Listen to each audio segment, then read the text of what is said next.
Dati-rati ako'y isang mangmangpa at bulag, puro kamunduhan inaatupag ko sa magdamag. Kontento na sa kinalakihang paniniwala ko, hanggang masumpungan ko na kung ano ba ang totoo.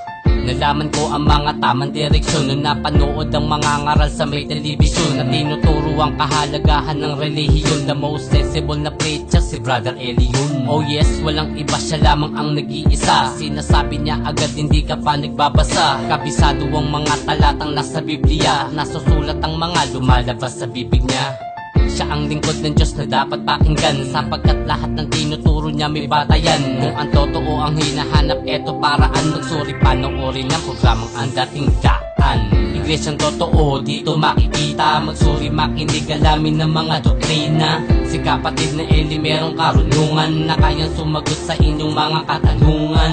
Iglesyang totoo, dito makikita. Magsuri makinig, alamin ng mga doktrina. Si kapatid na Eli merong karunungan, na kayang sumagot sa inyong mga katanungan. Kay kapatid na Eli, wala kang masasabi. Wala pang nakatalo sa kanya kapag debate. Iba ay natatakot na umaayaw sa hamon, gumagawa ng dahilan na di sila sang-ayon. Sa ganito pinagbabawal daw ang pagtatalo, kaya isipin nyo kung gaano pa sila kabobo. Kasi ang totoo baka malaman ng mga tao, ang mga panloloko pang gargancho ng mga gago. Isa ang batayan ng Biblia, tanong kung bakit. Iba't ibang paniniwala, huwag kang magagalit. Di ba kailangan pag-usapan ng ito'y malaman, na dito lalabas kung ano ang katotohanan. Si Pablo, si Esteban at maging si Heso Kristo, nakikipagdebate, itanong mo kay Soriano, para hindi ka malitong malaman mo ang tunay. Sasagutin ka niya sa Biblia, siya bumabatay.